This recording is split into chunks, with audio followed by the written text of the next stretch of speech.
पवार साहेबांना मला उत्तर द्यायचं आहे. पवार साहेब नेहमी धनगरांचं क्षत्रियत्व सांगतात.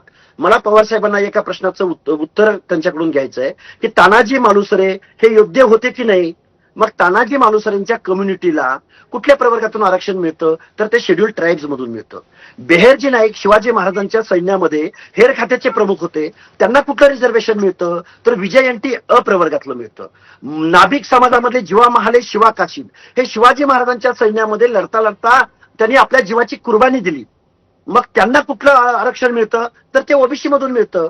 त्यामुळे असं काहीतरी म्हणून शेकडो वर्षाचं जे सोशल डिस्क्रिमिनेशन आहे, इथली समाज व्यवस्था आहे, इथं त्या जातीमध्ये जन्माला आले म्हणून त्यांच्याकडे पाहण्याचा जो दृष्टिकोन आहे इथल्या व्यवस्थेचा, तो इथं कुठंतरी ही माणसं अभ्यासानं बोलत नाहीत, विना अभ्यासानं काहीतरी गोष्टी या महाराष्ट्रासमोर मांडण्याचा प्रयत्न करतात. मला वाटतं त्यांनी थोडासा त्यांचा अवेअरनेस वाढवला पाहिजे. अरे क्षत्रिय धनगर क्षत्रिय असतील तर मग इथले आदिवासी पण क्षत्रिय होते ना. गोंडवाना साम्राज्य इथं होतं ना या भूमीवरती. मग त्यांना तर आता ट्रायबल हाच मुद्दा घेऊन